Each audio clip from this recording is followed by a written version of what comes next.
Thrilled to be here. Thanks. Yeah.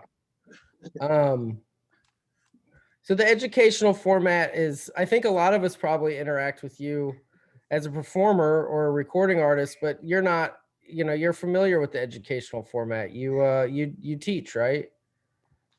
Yes, a little bit. A little bit. Not, yeah. Yeah, I've taught, I was teaching at this online school called Guitar Mastery Intensive for a cohort. And I like to do it when I have time. Mm-hmm. Mm-hmm. How did you get started? I'm sure a lot of folks here that are really familiar with your work know about your story, but I think it's fair to go over a little bit about how you started learning music and how you started getting into playing guitar and the ways that you do now.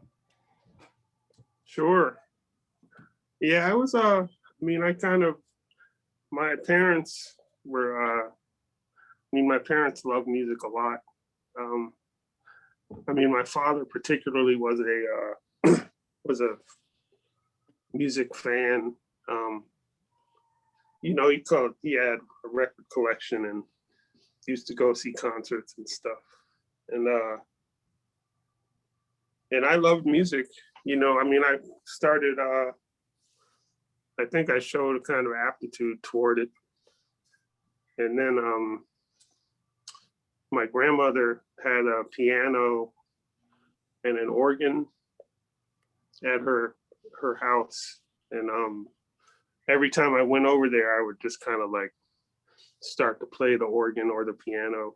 And so my parents signed me up for piano lessons. I guess I was about maybe 7 or 8. And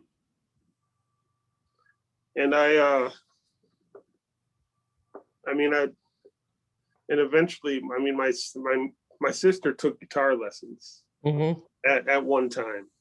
So we had an acoustic guitar at the house and I just kind of picked it up. And, the logic of it, you can just pick a guitar up and play it, you just kind of play the open strings and then you fret the notes. And I was into that. So, my parents were teachers. So anything that my sister or I were interested in, they'd kind of like sign us up for lessons, kind of like throwing stuff against the wall and seeing what sticks. Yeah. And so they signed me up for guitar lessons, and I took to that much more than piano. I think the teacher had a lot to do with it. My first guitar teacher was really awesome. This guy named John Spencer.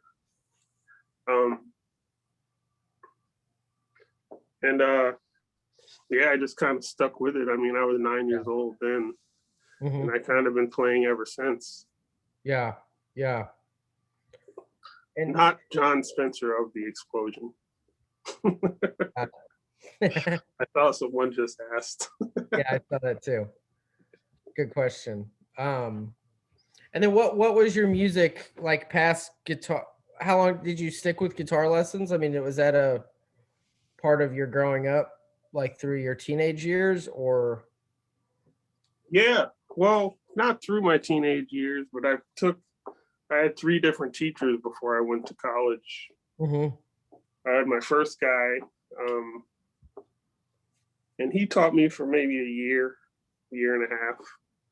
And then he graduated and he moved away. So then I had another teacher, this great classical guitar player. I'm from Virginia, like Hampton Roads is where I grew up. And there was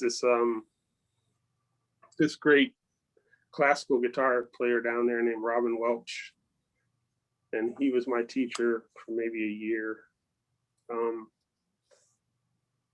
And then I had this other guy in junior high named Archie McLeod, who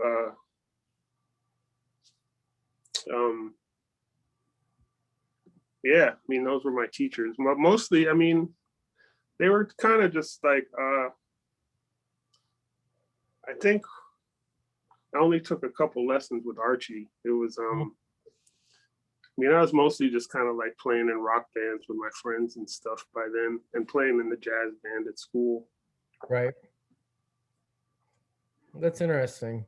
No, I just since we're a music school, I thought it would be cool to find out what that was like, growing up and learning guitar and um Yeah, it was, I mean, it was cool.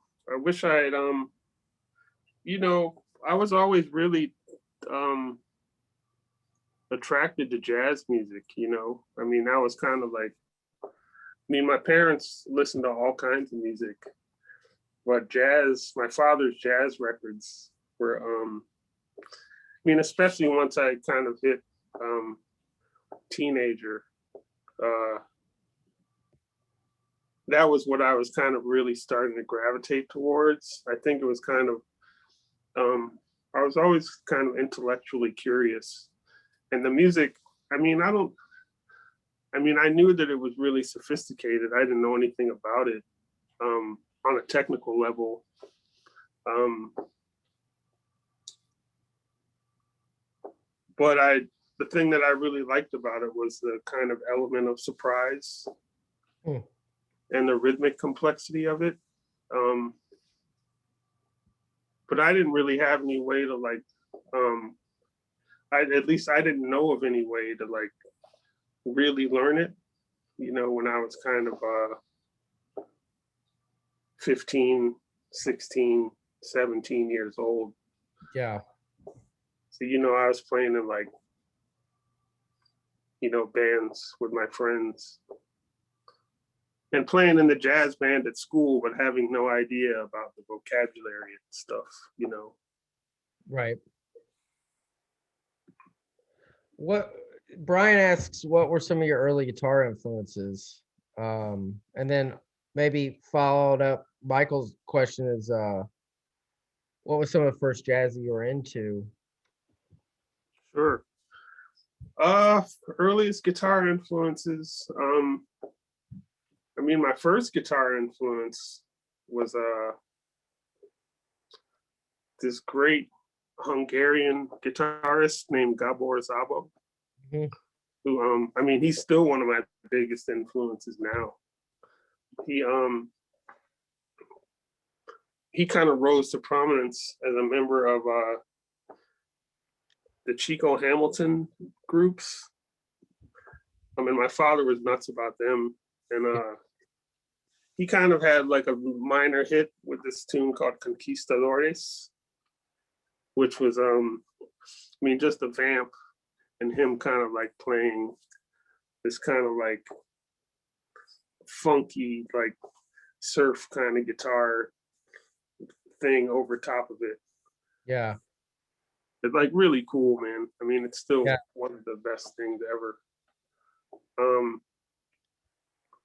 and but also Santana. Hmm. You know, I loved Jimi Hendrix, uh, George Benson, uh, Return to Forever. I loved, so it's like Al Di Meola. Yeah, You know, kind of anything. I mean, Van right. Halen. You know, The Police, Yeah, Andy Sumpter. I love him. The guitarist with Funkadelic, Mike Hampton, and Eddie Hazel. yeah. Um, and then Wes. I mean, Wes Montgomery. Hmm. Um, but my father's, I mean, and to answer the second part of the question, my father's taste in jazz kind of lended toward funkier kind of stuff. Like, I mean, by funky, I mean more like Jimmy Smith, uh, Groove Holmes,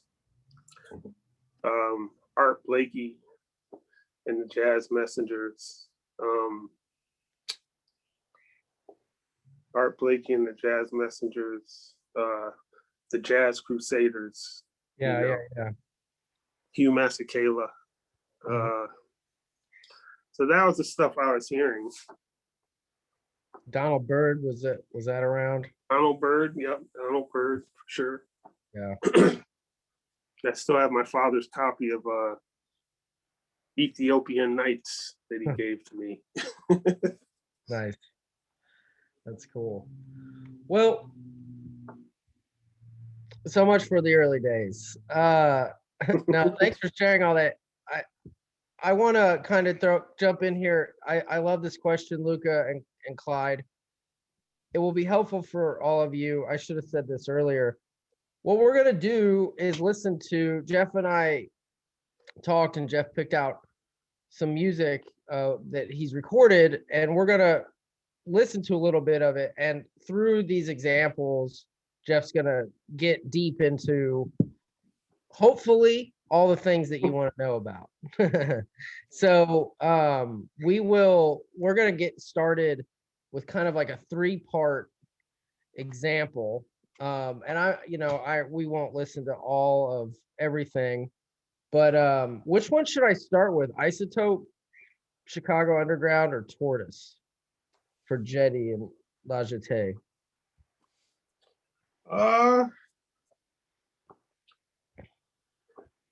Maybe I'd say start with Isotope version. Okay, cool. So folks, I'm going to share my screen, but also my sound. So the music will come through your speakers. I just want to give you a heads up that it may be a different level than what we're talking. I see your question, Evan. We are recording this. I tried to mention that. We are definitely recording this. I'll follow up later with that. So yeah, the sound's gonna come through your speakers. I just like to get people, you might want to be close to your volume knob. I don't want to hurt anybody's ears. So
Okay, Don. Sorry, no disrespect to Sarah P. Smith and her awesome solo on that.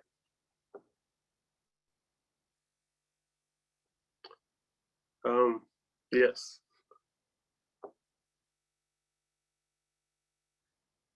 Now, I guess now you can play the Tortoise version, which is called Jetty.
night, Don.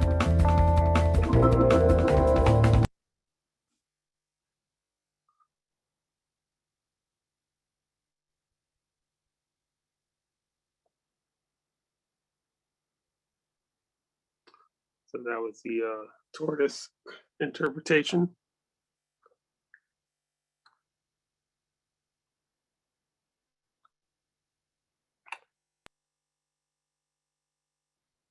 Now we will hear.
All right. Well, get the three totally different versions of the same song. It's really illuminating though to hear them all in succession. It's a strong melody. It's a really strong melody. Oh, thanks.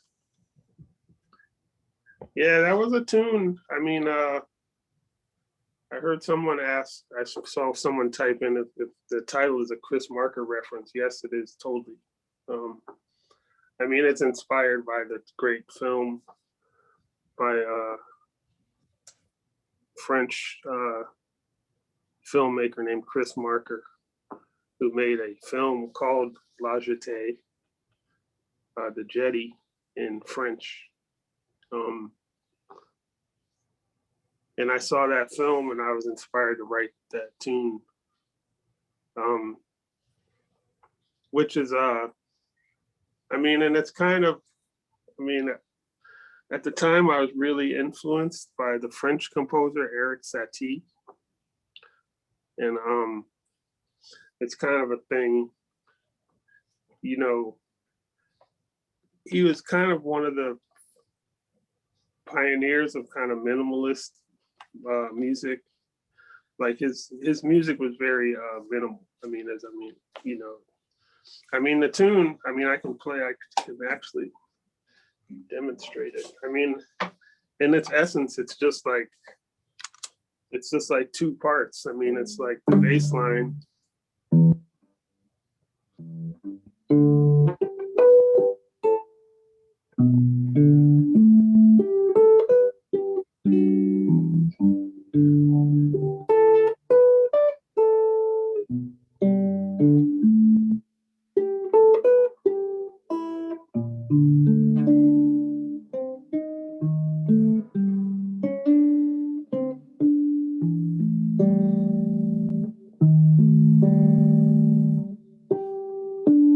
It's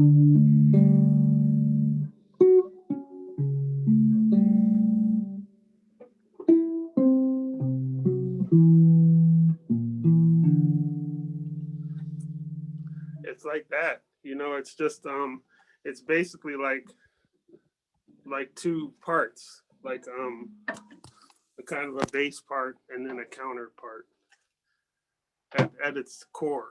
I mean, that's all it is. So the guitar version, the guitar thing I just played is really simplified. So what's it? Because that does seem like. Have you recorded it solo? Have you ever like? I mean, how do you write that? Like, is it a demo? Do you demo it and like? I guess the question I have more is like, how do you teach it to people? We just heard 3 versions with other musicians playing on it, and I'm kind of curious how you share that with them. I mean, there's a great drummer composer in Chicago named Mike Reed, who I mean, people might know him. He's a person who he started the Pitchfork Music Festival, but he published a book called "The City Was Yellow," and let me try and if I can find it, I can show you the chart. I mean, it's really just 2 things. No, and I actually wrote it at the piano. I didn't write it on the guitar. Oh, interesting. That's cool. It's let me see if I can find it.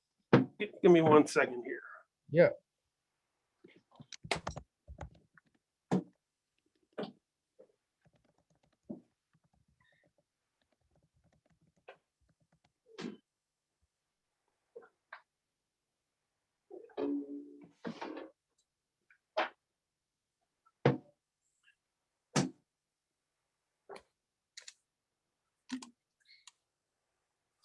Okay, I'm back. So here's the book. Cool. Wow. And find my chart. This is a great book. It's got great tunes written by all these musicians who were on the Chicago scene, who are currently or were. And here's the chart. Oh, cool. So as you can see, it's just 2 parts. Boom, boom, bing, like the bass line, and then it's answered by the melodic line on the top. Wow. And so you wrote it on the piano? Yeah, totally. Yeah. Cool. That's really neat. I had to figure out how to play it on the guitar. A lot of my music is like that. I write it on a different instrument, and then I got to figure out how to play it on the guitar. How did you find the harmonics? On the guitar? Well, I mean, as in like, what made you decide to throw that in as like how you present that tune? I mean, I always liked this. I love harmonics. I mean, because it kind of reminds me of like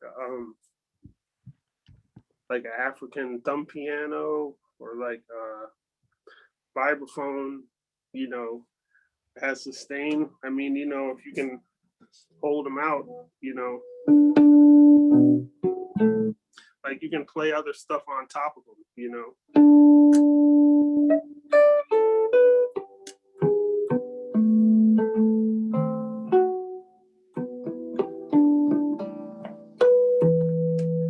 Like they just have such a nice bell-like quality that I've always been really attracted to.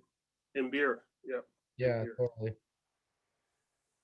That's an interesting comparison. Yeah, I hadn't thought about that. That's cool. I wonder if you could talk a little bit about what it was like to record that with Tortoise, like, because I think of the three versions, there's obviously a lot of decisions going on in that Tortoise version. Yeah. You know, there's a lot, it takes a lot of planning to make that kind of layered sound happen. And I know somebody did ask like where the guitar was in the recording. And is that, do you wait on that to come in and play your melody, or are you on the recording playing rhythm prior to that? No, the guitar doesn't come in until the melody comes in. I mean, Tortoise is a band of 5 people, and everybody does so much stuff and is interested in so many different things. I mean, everybody has so many ideas, and backgrounds, and is capable of so much stuff. And kind of all of that is on that version of that song. It's like, you know, cats were like kind of making whole universes of music, on their computers. And drum machines, uh MIDI synthesizers, programming stuff. Um and it's kind of um like TNT is kind of a cool album that way. And that I think that's the third side. Like the third side of the album on LP is mostly like electronic. So the album kind of goes from like this weird rock band, and then like by the time we get to the third side, it's like mostly electronic. And then it kind of ends. It ends with like this kind of pastoral tune, but I mean that's basically what it is. I mean that tune, the guitar doesn't come in until much later in the song. I mean, it's like a long piece. I mean, you can see it's 8 minutes. Yeah. And then it's like a 3-minute thing that leads into the piece right before that. That's all electronic. Right. And that's kind of, it's everybody kind of putting their ideas in this pot to try and make this interesting music. That's interesting. Yeah, the first time I saw Tortoise, the synth rack was very tall and it had a lot of cables. And the second time I saw Tortoise, it was a laptop. Yeah, man. So you must have seen us early on. Yeah, man. The first tour we did after TNT, like the rack was big as a refrigerator, man. It was huge. Yeah. It took like 4 people just to lift it onto the stage every night. So totally. Let me check in on the chat. I mean, I'm watching the chat, but let me see, because I think it'd be cool to move on to another song. And just folks, I really do appreciate you throwing stuff in here. Do know that like sometimes I might kind of have an idea that we'll be getting to some of your questions based on the songs that we're going to cover. So, I definitely don't want to be disrespectful by any means. But that is a good question, Alex. Jeff, did you ever work on transcribing any specific guitarists in your learning, or is that a part of your practice, or? Yeah, definitely. For sure. I mean, tons. From Jimi Hendrix early on, and Stevie Ray Vaughan and Van Halen and Jimmy Page. Kind of anybody who who caught my ear. Then once I got more into jazz, I mean, I was transcribing Wes Montgomery, Kenny Burrell, Grant Green, John Schofield, Pat Metheny, Bill Frisell, Pat Martino, Charlie Christian, Barney Kessel, John Abercrombie. Yeah, all those guys, man. I mean, a lot more than that. Yeah, totally. I mean, I think transcribing is important. Somebody said full parts or full solos or just parts. Is both. I mean, sometimes a whole solo. But then not just guitars. I mean, I transcribed Charlie Parker, Lee Konitz, Sonny Rollins, Bud Powell, Miles, Wayne Shorter, Freddie Hubbard,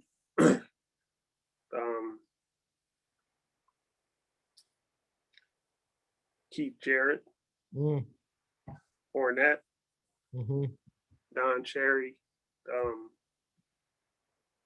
Yeah, lots and lots of taking off, like just trying to get into the way that great improvisers and composers think. Right. You know, Monk, Duke Ellington, Monk, Andrew Hill. Yeah, a lot more. Yeah. That's it. Yeah, I think it's a crucial part of that process. And somebody mentions, an impressive list, yet you have your unique sound. And I think that it's kind of speaks to what you were saying about TNT and, I mean, Tortoise as a band. Like, in some ways, like the methodical study of what you love and what influences you and embracing that is a faster way to get your own voice than to push it all aside and ignore it. I think, really right. Diving into it and embracing it. Diving into your influences and what you love and what. Sure. I mean, I feel like as a player, I mean, and I always tell people this who ask, I feel like I didn't really find my voice as a player until I started to write music, till I started to compose. I think it's very important for serious musicians to write music. I mean, if you want to have yeah, I mean, I definitely encourage. I mean, my first teacher, John Spencer, I mean, he had me writing music like probably 3 or 4 lessons in. And he was just kind of like, yeah, come up with a song. And I'd come up, it'd just be like a rhythmic thing on like one string. And then he'd pick up his guitar and kind of harmonize it with these hip chords and stuff. And we would play together. That's neat. Yeah. That's really neat. That's patient. Yeah, he was a great teacher. Yeah. You want to listen to something from Slight Freedom or something from, or do you want to listen to Salt the Skies?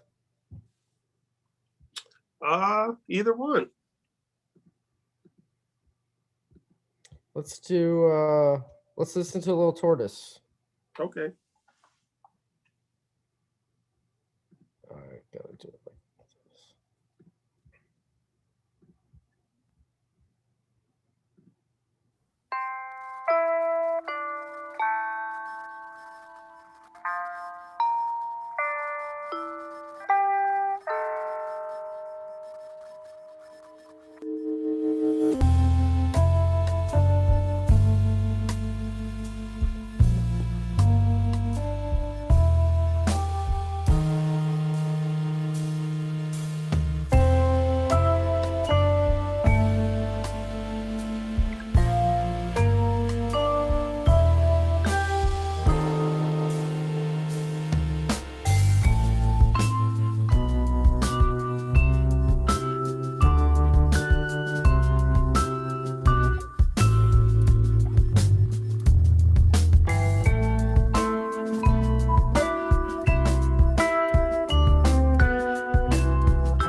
Wow.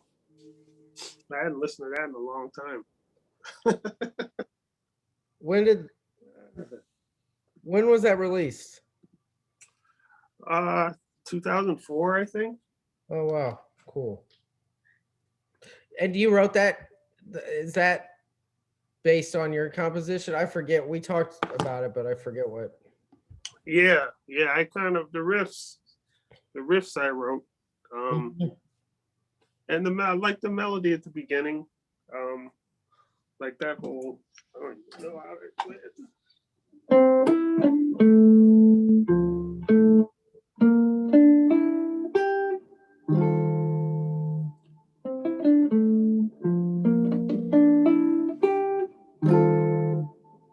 Yeah.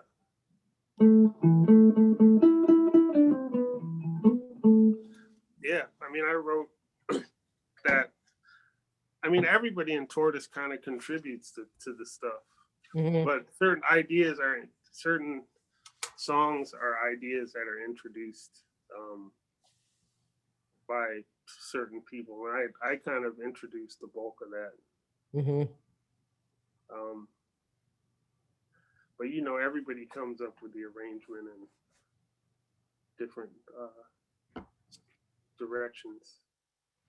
Is it something that with that band, and maybe that's changed over time, but those arrangements and the like the ideas, is it in a room like together, or is that like people, you'll send like a recording of your ideas and people will, I mean, because it's a hard question to ask, because I mean, I sort of know how capable so many of those musicians in that band are. It's hard to, it's like basically the sky's the limit with collaborative functionality, right? Like, Sure. so yeah, I mean, we have to put limits on ourselves. No, I mean, at that time, we played. I mean, that's all of us playing the tune in a room.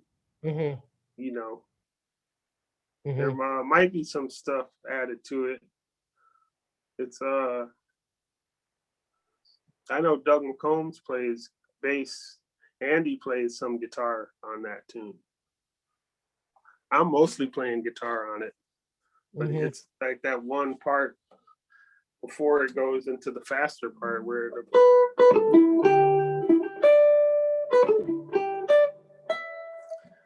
like that's McCombs playing guitar on that, but the rest of it is me.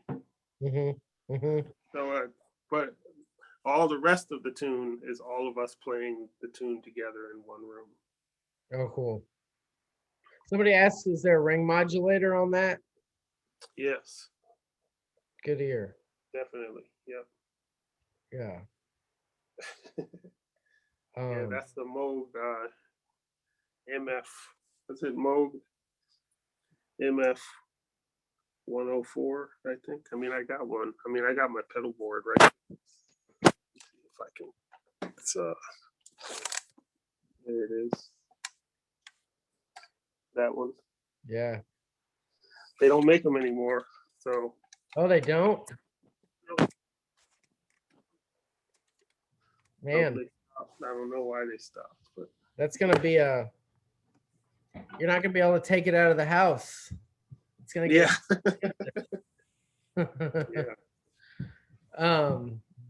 well, why don't we talk about some pedal stuff?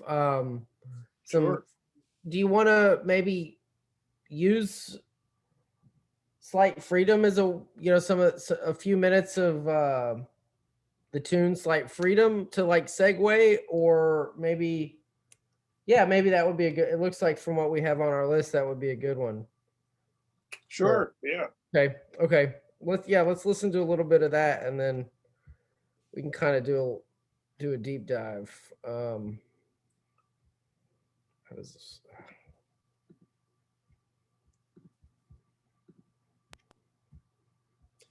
So you get started. I'm not even sure where the transition is.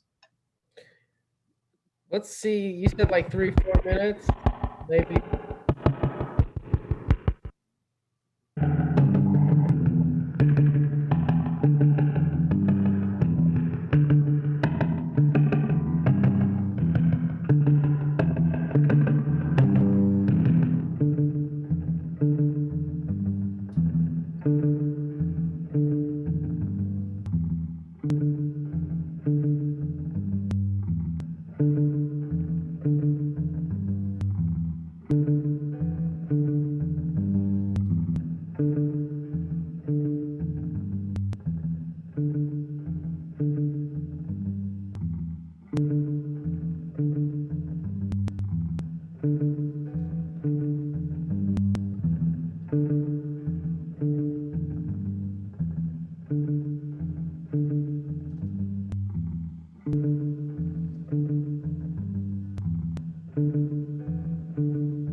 Yeah, I think that's what we were getting at when we were talking about it.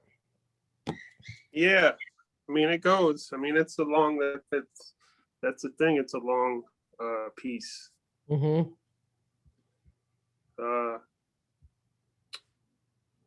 Ross said, I'm always so impressed by the space for contrast in these compositions and the pacing of solos. I think that's an interesting point of view, Ross. Yeah. Also, some questions about how to count it. I just counted in 5. Like, let's see. One, 1, 2, 3, 4. I can't even count and play it at the same time. But it's in 5. 1, 1,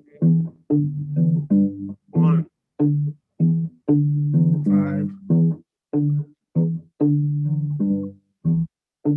Yeah.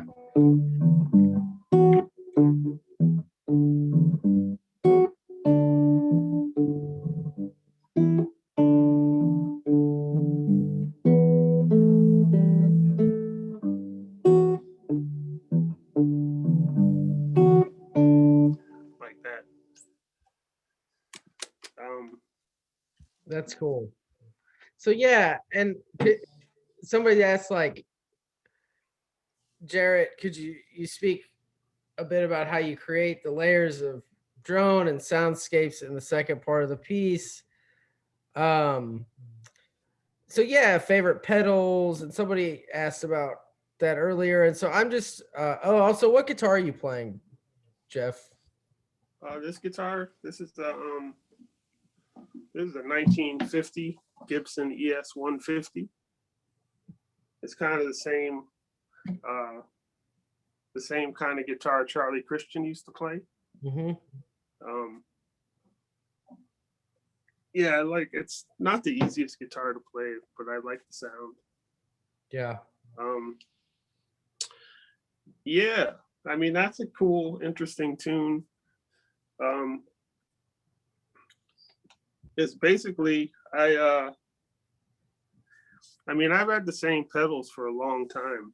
I mean, I have some newer ones and some older ones. I mean, I can show you my pedal board here.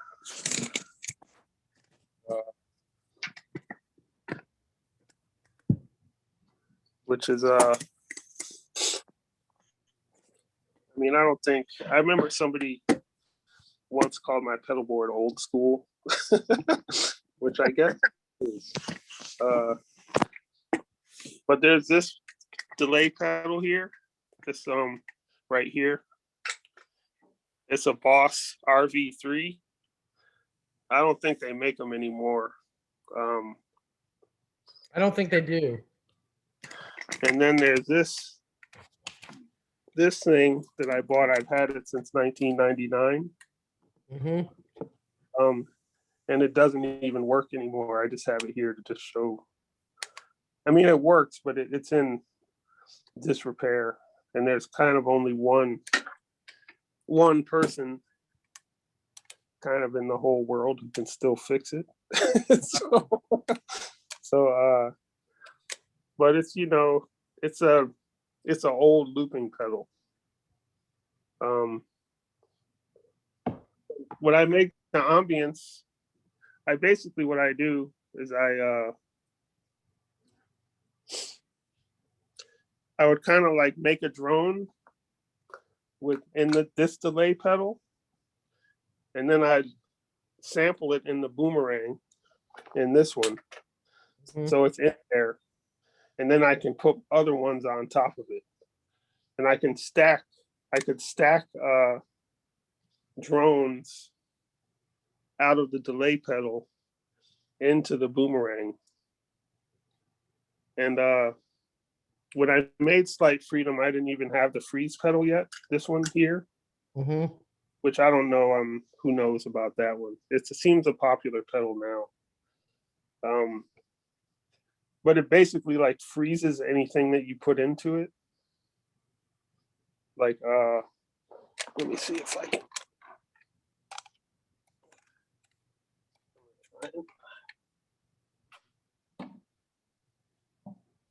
Like, you know, if I play this note and then you put it in the freeze and the notes in there like that, you know, and you can play other stuff on top of it.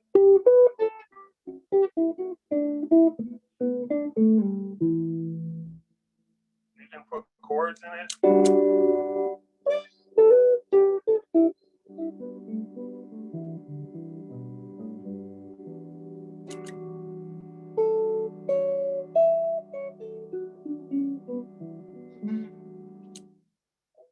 But I think that at the time when I made Slight Freedom, I didn't even have a freeze pedal. Right. So that's just it's just this delay, me making drones with that, and into the Boomerang. Do you have any, like, what's the signal chain there? The signal chain, it's how it's laid out. It's Yeah. So let's see. It goes 1, the EQ, into this delay, into this reverb, into this fuzz factory. That's a weird distortion. Mm-hmm. And then into the phaser here, and then into this hot cake, which is another distortion, into the freeze, into the ring mod. This is an expression pedal for the ring modulator right here. Mm-hmm. And then out of the ring modulator into this volume pedal. And that's the last thing. Got it.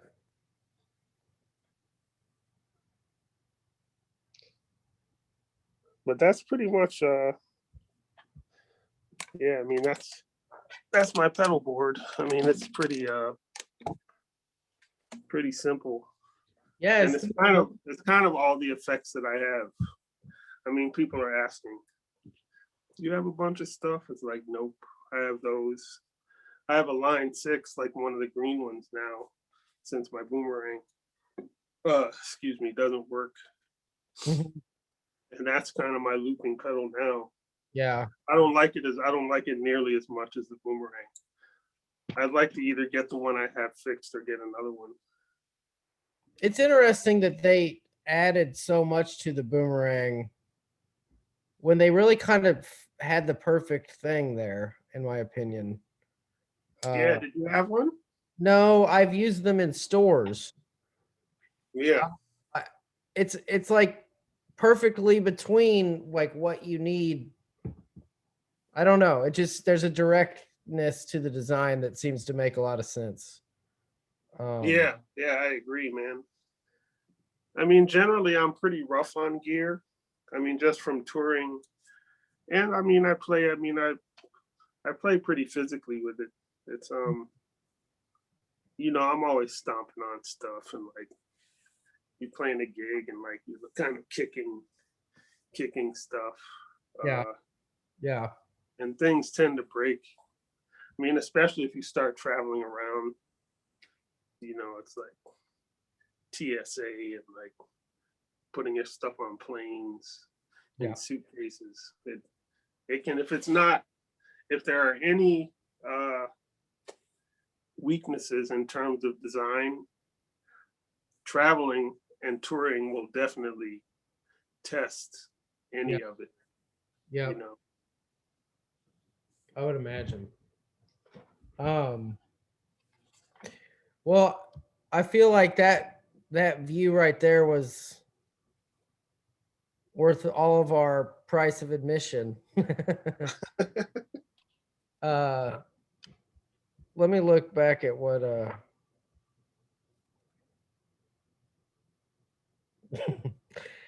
Jim says. Sounds like the Boomerang is due for a comeback. Get it? Boomerang. Yeah, it's a good one. Felipe says, interesting to have delay and reverb at the beginning of your chain. Yeah.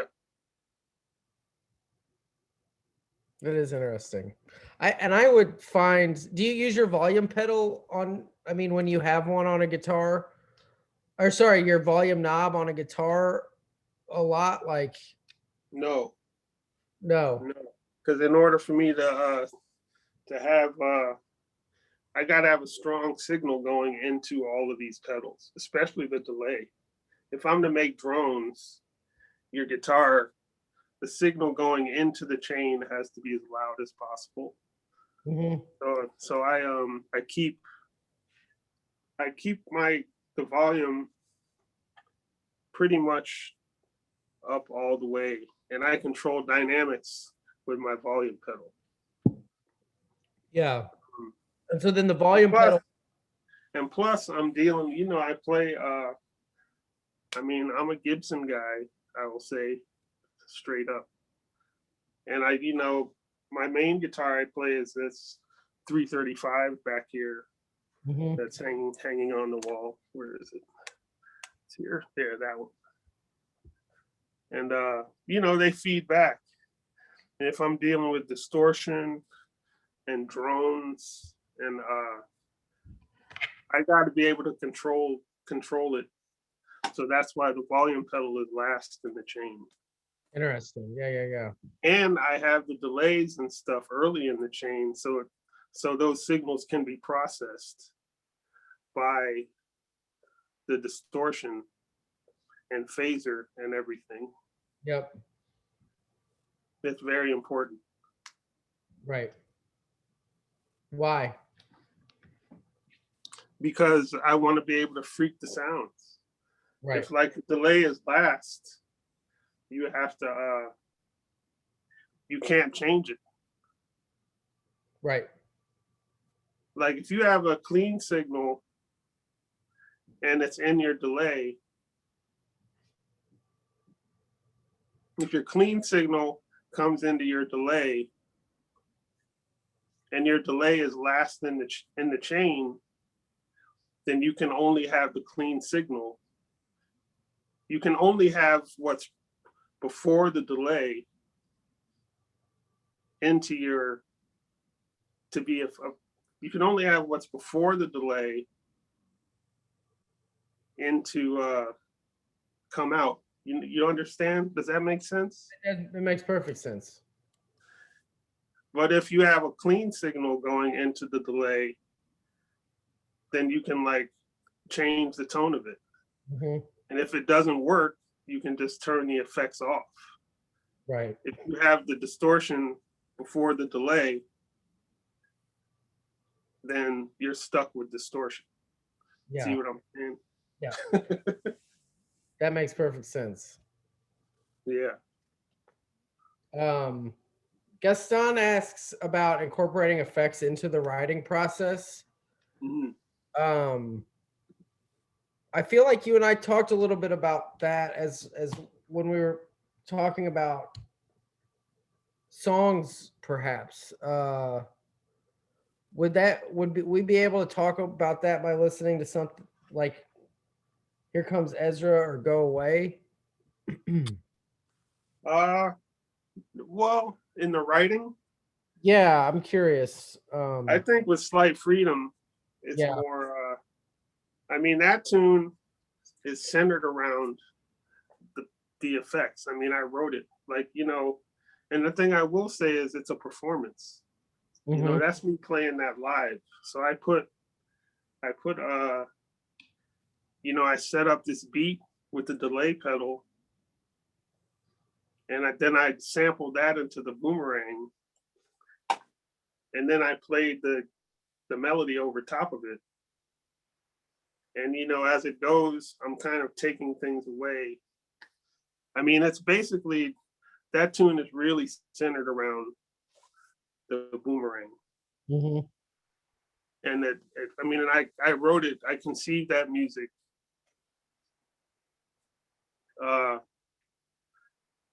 I mean, it's kind of me trying to create this sound environment for myself to play in. you know, and the boomerang is essential to that music, you know, Right. or any like looping pedal, sampling pedal, you know. Yeah. Yeah.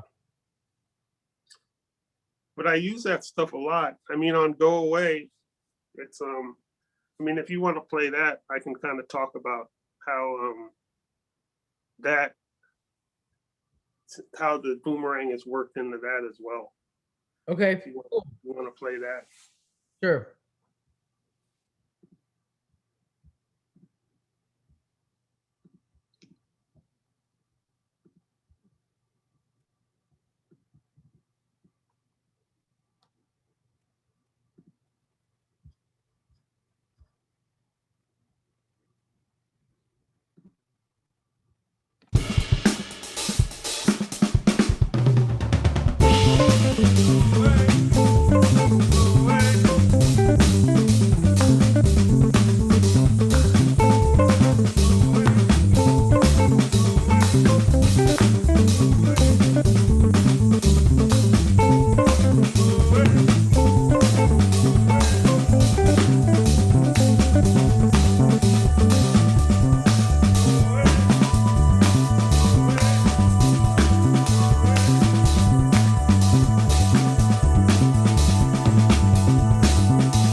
Okay.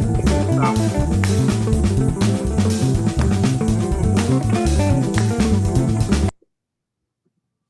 Yeah. Okay. So the guitar on that, at least the lead guitar on that, it sounds overdubbed. I mean, what I was doing was I kind of like I sampled this riff into the boomerang, and it has this button here that says once. That means you could put a thing in there, and you could use this button to trigger it. So what I'm doing is I put this riff in there. I'm not even sure what it is. It's something like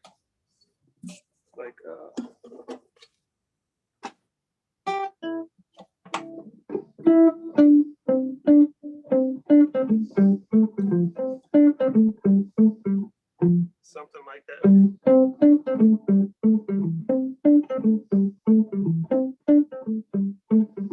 So that's in the boomerang, and I'm using my foot. I'm using my foot to trigger the sample, and I'm kind of improvising along with myself. But it sounds like it's overdubbed, but it's not. So that's another way that this your gear or your whatever pedal kind of dictates the flavor of the tune. Mm-hmm. You know, I didn't even know if it would work, Yeah. but it worked. I mean, it kind of just made another layer of stuff to that tune.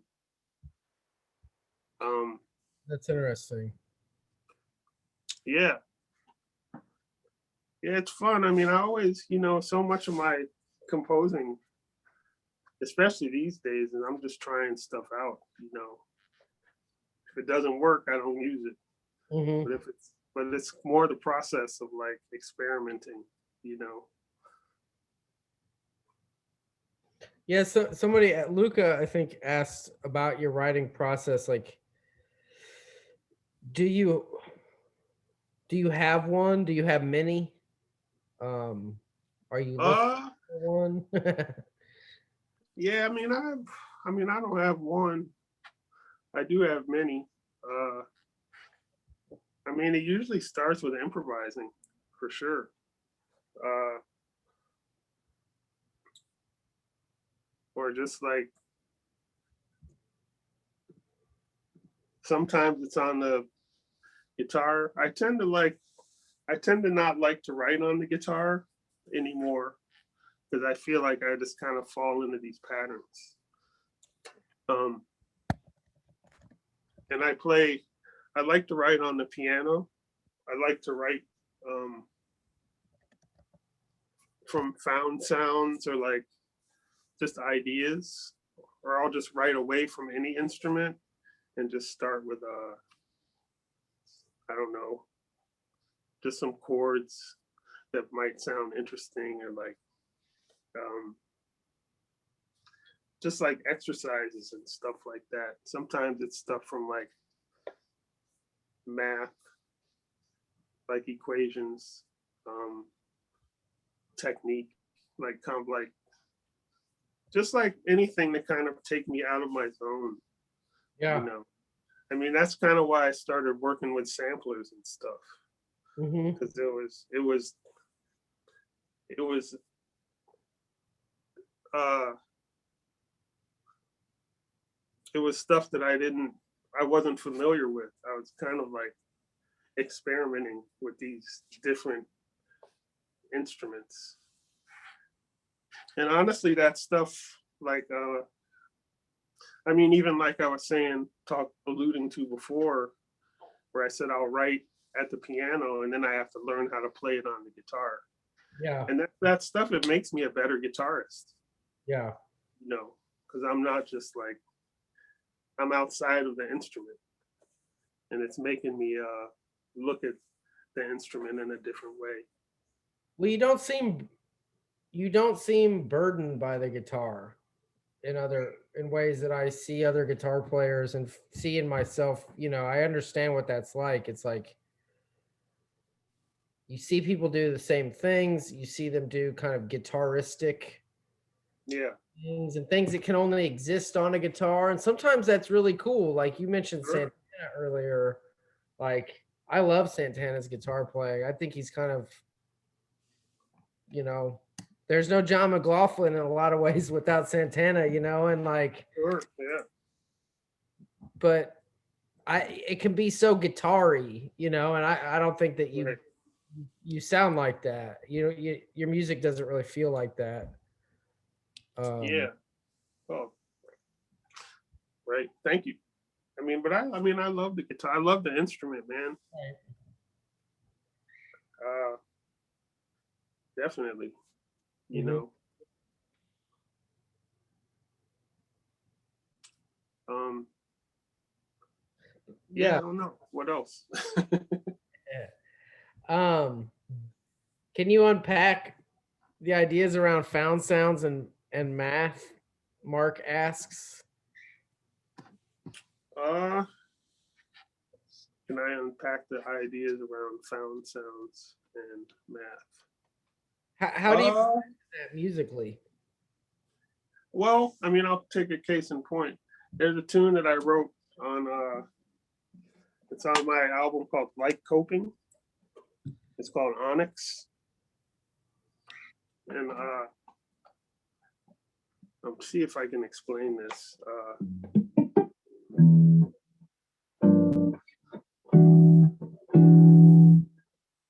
Okay, so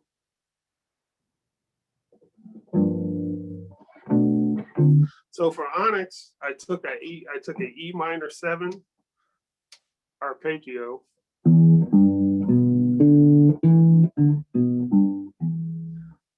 and I took a E and I made minor 7 chords out of all of those. So I had G minor or E minor 7, G minor 7, B minor 7, and D minor 7. Or so. And so then I took a B minor, or B flat minor 7 arpeggio. And I made them all Lydian chords.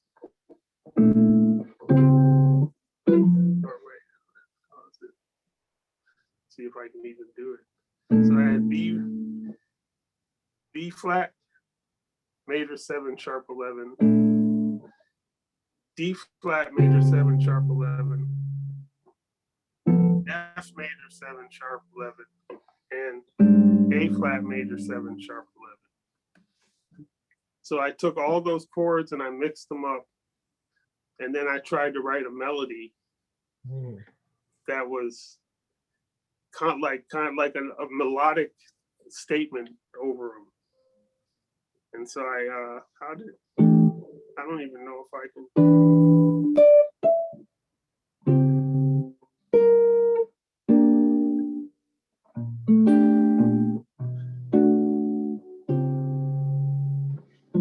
And I can't even, I mean, I haven't played it in so long.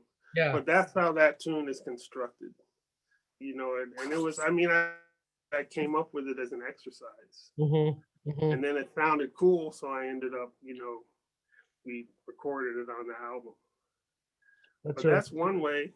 And, you know, I mean, just dealing with samples and samplers, I mean, that's kind of found sound. You know, so yeah, that's kind of. That's neat. That's neat. So a question here. I lost it.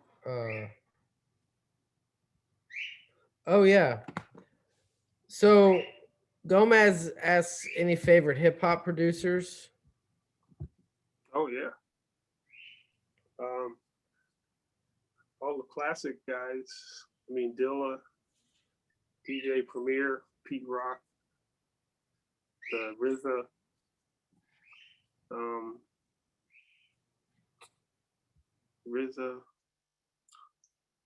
Prefuse 73. Man, I'm putting on the spot. LP. Yeah, that's it. That's a good list. Yeah, way more than that. I mean, all these questions, it's kind of unending, you know. It's like, yeah, when you live a life of music, you know. But that's a wonderful list of musicians. Yeah. Where did that other? Oh yeah, people are asking about alternate tunings. And yeah, what is your? Do you play alternate tunings? What's your experience? Well, generally no. Drop D every once in a while, but mostly standard tuning. But I think I was telling you, you know, when you asked kind of some of my favorite sideman experiences, was when I played in Brian Blade's band. Like his first, I mean, and Brian's a great guitar player for anybody who doesn't know. I mean, if anybody doesn't know who Brian Blade is, he's kind of brilliant drummer, composer. And I played in his band on 2 different occasions. I'm on the first Brian Blade Fellowship album on Blue Note, and I'm on the last one on 2 songs. This album called Landmarks. And Brian's a great guitar player, and he writes most of the music for the Fellowship band that he writes on the guitar. And most of the stuff is in open tunings. And I mean, he has a very sophisticated ear. So it's kind of like jazz harmony, but with these open tunings. And so when I was playing with his band around Landmarks, he used to have to show me the guitar parts because I couldn't, you know, I mean, and I would have, it was like playing a different instrument. I mean, and he was in Dadgad a lot of times, you know, DAD, GAD was his tuning many times. But that's pretty much my most experience with open alternative tunings. Yeah, if you want to play that tune, Sure. yeah, and here's one. I mean, this is a cool tune, and it's in an open tuning, but it's harmonically sophisticated. You know, you can hear it. There's an ad. Hold on one sec. Sorry.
Yeah, so that's yeah, alternate tuning.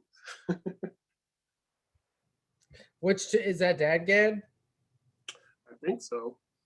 And it's so like I couldn't even try and play it if you gave me a guitar with the tuning. I don't remember it at all. Totally. Well, we're getting here at the end, and there are a lot of questions, and I want to see if I can hit on just a couple real quick, and then we'll say so long. But what a couple people are asking about favorite guitar exercises. I wonder if you wouldn't mind showing us something that, like, maybe in a way you like to think of practicing, or an exercise maybe you've come up with that you find to be helpful, or something you know that we might be able to take away with us for guitar practice, for those of us that are guitar players here. For guitar practice, man, I just say learn tunes. I mean, that's how I practice. Practical application. Yeah. I mean, find a song you like and practice it. I mean, that's how I learn. That's how I practice. Yeah. I don't have guitar exercises and stuff. Scales. I mean, you should probably know that. I mean, or maybe not.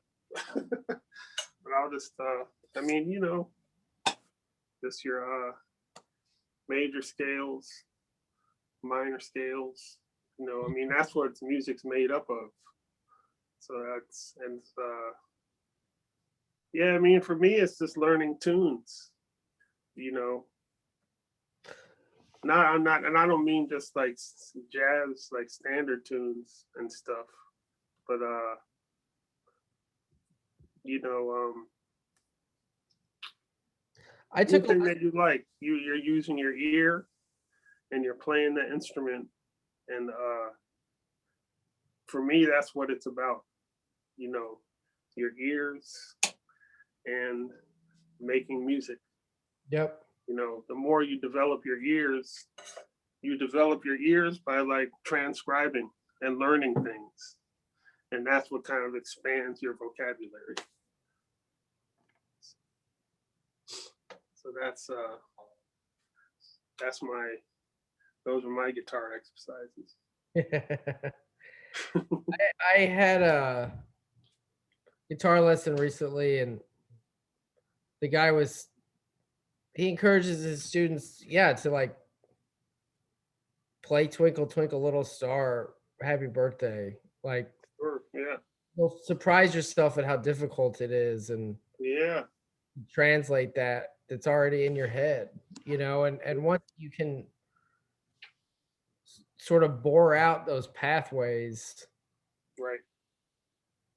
you're, yeah, that's the One kind thing I will say though about the guitar um, is you should play it. I mean, you can play it vertically, you know,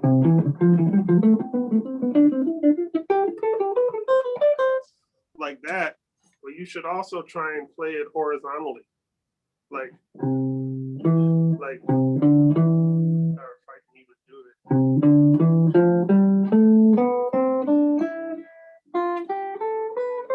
like, you know, play things on one string, like, you know, learn your scales, like, or I'll play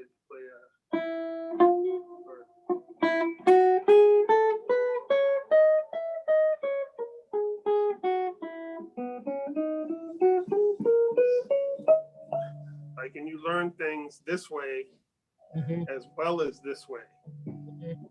because then, you know, eventually you'll be getting around the whole instrument pretty well. It's and that's something I learned from there's a great book by Mick Goodrick called The Advancing Guitarist. I Mhm. can't recommend that book highly enough for anyone who's wants to learn the instrument. The author his name is Mick Goodrick, and the book is called The Advancing Guitarist. And it's a big part of the book where he just talks about learning everything on one string. Mhm. One string, two strings, three strings, and you're learning to play it more like this than like this. It's Hmm. good to know both. I mean, I'm not saying that position playing is bad by any at all, but it's good to be able to play this way and this way. That's cool. That's great advice. Um, if you have time, one more question. There's been a few in the chat, just Sure. about Fred Anderson and the Mm. AACM, and what your connection with, the past in Chicago music is like, and sort of what I think a way that I would frame the question is, what kinds of things do you carry forward in your, in you and in your music from what you learned from those incredible thinkers and musicians? Yeah, I mean, it's kind of yeah, I mean, all my mentors in the AACM, I mean, they kind of brought me up. I mean, to just keep moving things forward and be creative. Um, you know, to kind of trust my musical instincts, you know, and try new things. And I mean, that's kind of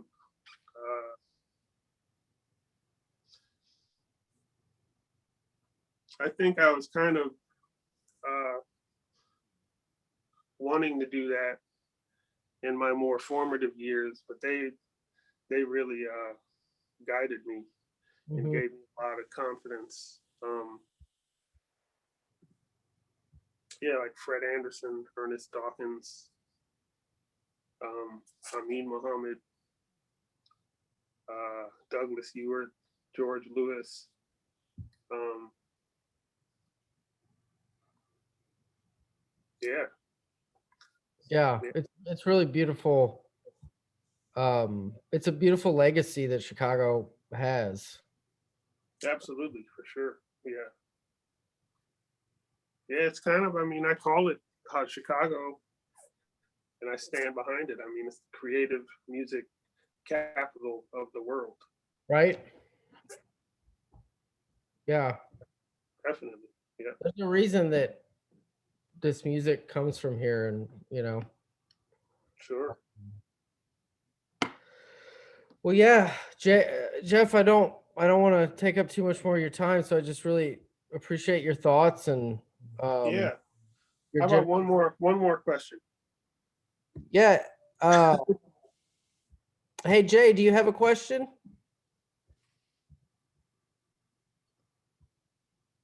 I'm curious.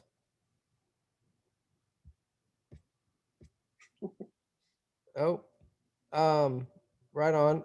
Let me see. Yeah, please, you can unmute Jay.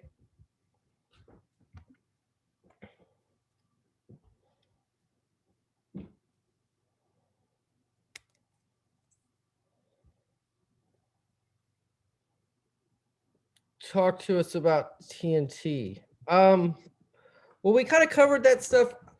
I'm curious, Alex, as somebody that studies the advancing guitarist, if there's something like a connection you hear in Jeff's music or something that stands out as something you might be curious to ask.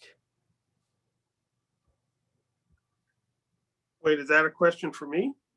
No, I'm asking Alex to ask you a question because he was saying in the chat that he um also studies the advancing guitarist. I'm putting him on the spot, but I'm curious if there's something that a connection there he might be able to draw. If not, that's fine, Alex. Yeah. You hear me? Yeah. Sorry. Okay, I didn't know if my mic was on. No, no. It's a great book. I think it's like I think I just mentioned I bought that book years ago, and I think maybe I did Sure. like a page of it so far, and it's just like one page just opens up a portal of like possibilities. So it's a great book to have. Like, it's not something that I felt like I even have been able to get through the whole thing. But Yeah. I haven't either, actually. yeah, yeah, I bet. Yeah, yeah. But I I do remember one of the exercises was like putting a different mode on a piece of paper and writing all of the scales or something and throwing it in a hat and mixing it up and then just pulling it out and then playing it on like one string and doing that every day or something like that. Oh wow. Yeah. Yeah, but no, I mean that. That's fascinating. Yeah, that's a great book. I recommend it to anybody. Um, and it's cool to know that it's influenced you and stuff. It's definitely a great book. Yeah, but Cool. Thanks, Yeah. Alex. yeah, yeah.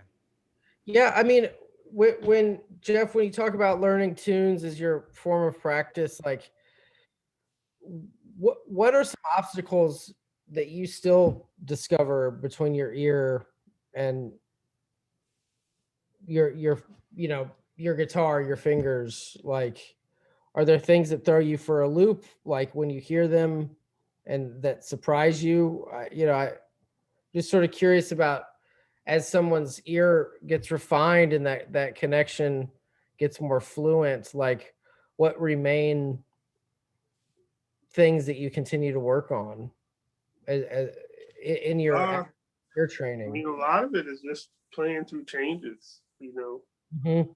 kind of trying to uh, yeah, just improvise through chord changes. You know, that's something. I mean, that's always the goal for me. I mean, I've always described myself as a frustrated bebop guitar player. Yeah. And I mean, that's stuff I'm always working on, you know. Charlie Parker tunes, just kind of trying to keep my brain working. You know, bebop heads.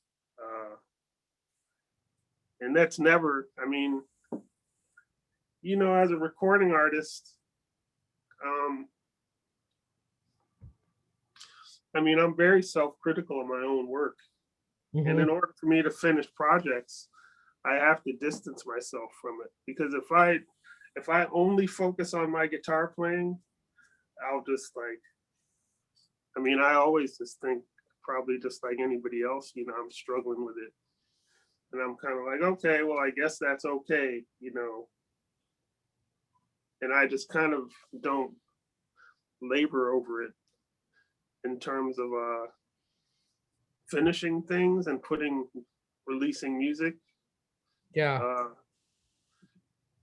But I always work on stuff, you know. I mean, I listen to myself on recordings and I kind of cringe. I'm like, oh man, that line wasn't very clean, you know, like, but you kind of live with it in order to kind of just make art, Right. you know. Right. The guitar is always, it's always obstacles. So Do you sing? no. I mean, privately. Right. Right. Do you ever write words to things that you compose? Sure. Yeah. I mean, there's a song I wrote. I mean, on my last two records. The song Cliche, I mean, I wrote those lyrics. And Build a Nest, I wrote those lyrics. Yeah. Yeah. That's neat. Well, hey man, thank you so much. You've been very generous with your thoughts and with your time.